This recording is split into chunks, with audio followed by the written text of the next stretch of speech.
Sini kami akan membahas materi bab 2, yaitu produk rekayasa elektronik praktis berbasis pelanggan. Produk berbasis pelanggan yang dimaksud adalah produk yang dibuat atas dasar sasaran pasar dan variabel yang berpengaruh signifikan atas penggunaan produk oleh pelanggan.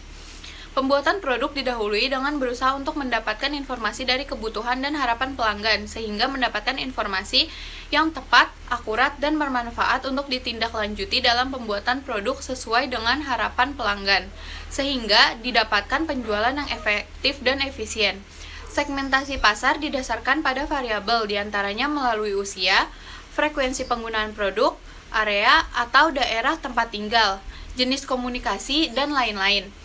Pertimbangan yang perlu diperhatikan dalam melakukan segmentasi pasar produk atau jasa diantaranya peluang pasar yang ada, perkembangan perekonomian, teknologi dalam era global, sistem segmentasi yang dilakukan pesaing, profitabilitas setiap pelanggan atau komunitas, kekinian, faktor demografi, dan perubahan perilaku pelanggan. Kekuatan industri kreatif digital dapat dikelompokkan menjadi 6 jenis yang biasa disingkat GEMAS, yaitu game education, musik, animasi, software, dan sosial media. Kemandirian dalam menggali ide, memilih potensi produk yang dapat bersaing baik di tingkat lokal maupun global dapat meningkatkan keanekaragaman produk yang memiliki nilai dan daya saing tinggi dalam memenuhi kebutuhan. Industri kreatif digital di bidang pendidikan atau education dapat dikembangkan antara lain sistem informasi aplikasi pendidikan, media pembelajaran interaktif, promosi produk, pariwisata, dan budaya.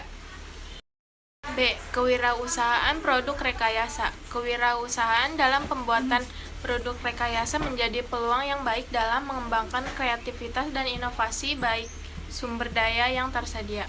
Banyaknya variasi karya yang dihasilkan menambah keberagaman karya rekayasa yang secara bertahap mengalami penyempurnaan dan sebagai bagian solusi dari kebutuhan masyarakat yang beragam. Dalam kaitannya pembuatan produk rekayasa, maka akan memakai metode action loop. Berikut action loop yang dimaksud informasi tugas atau pekerjaan inform yang disampaikan, dikembangkan dalam bentuk perencanaan dan menyiapkan dokumen secara tertulis atau plan.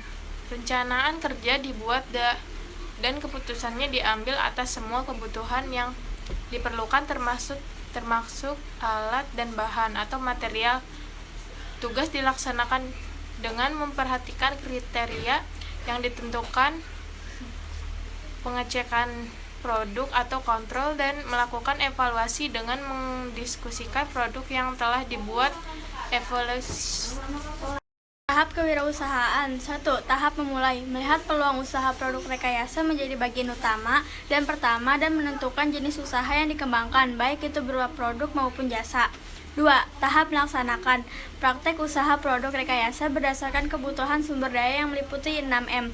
Man, money, material, machine, method, and market. 3. Tahap mempertahankan. Usaha produk rekayasa dalam mempertahankan dalam produksi dengan melakukan analisis, perkembangan, dan ditindaklanjuti sesuai dengan kondisi yang dihadapi. 4. Tahap mengembangkan. Kreativitas dan inovasi menjadi penting untuk mengembangkan usaha produk rekayasa baik yang bergerak di bidang jasa maupun produk.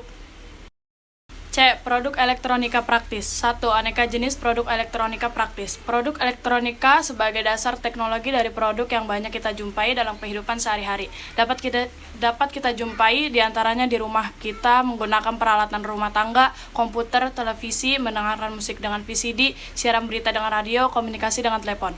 2. Manfaat produk elektronika praktis. Rangkaian elektronika dalam perkembangannya bermanfaat di dunia industri kreatif baik untuk kebutuhan skala industri rumah maupun skala industri besar.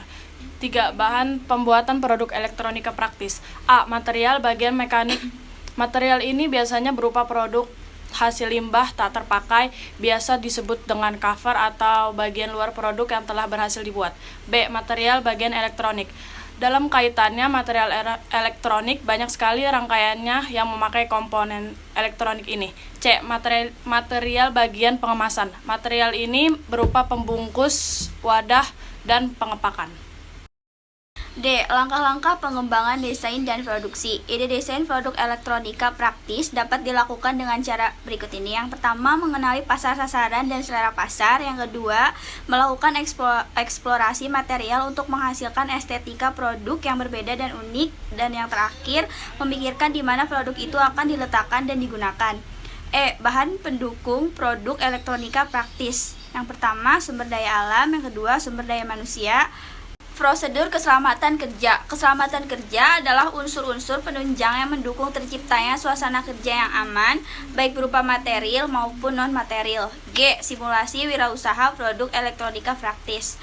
Formatnya adalah sebagai berikut. Yang pertama, eksekutif summary, berisi rangkuman eksekutif dan visi dari rencana usaha. Yang kedua, business description, deskripsi secara umum keunggulan dan keunikan yang kompetitif produk atau jasa yang dibuat. Yang ketiga, vision, mission, and objective, visi, misi, dan tujuan yang ingin dicapai. Yang keempat, marketing, segmentasi pasar, target pasar, dan positioning. Penetapan bunga, pelaksanaan distribusi, promosi yang akan dilakukan, pengembangan produk, dan yang terakhir, kemungkinan pengembangan pemasaran berbasis IT. 5. Operation and Production. A. Pemilihan lokasi usaha. B. Rencana tata letak. C. Proses produksi atau gambaran teknologi. D. Keadaan lokasi dan perlengkapannya. E. Keadaan mesin dan perlengkapannya. F. Sumber-sumber bahan baku dan pemasok barang. G. Rencana kemungkinan kemitraan dengan pemasok bahan baku atau barang. 6. Organization. A. Bentuk kepemilikan dan struktur organisasi. B. Informasi tentang partner. C. Latar belakang anggota tim manajemen. D. Peranan dan tanggung jawab personalia dalam organisasi. 7. Finansial. A. Kebutuhan modal. B. Sumber dan penggunaan modal. C. Laporan keuangan meliputi proyeksi penjualan, proyeksi laba atau rugi, proyeksi cash flow, neraca, analisis titik impas, rasio keuangan untuk mengetahui kinerja usaha. 8. Critical risk. A. Masalah yang berpotensi terjadi. B. Alternatif solusi masalah. 9. Appendix. A. Surat-surat pengalaman usaha. B. Data penelitian pasar. C. Surat-surat kontrak dan dokumen perjanjian kemitraan. D. Daftar harga dan pemasok bahan baku. E. Peta lokasi bisnis yang meliputi detail alamat dan tujuan.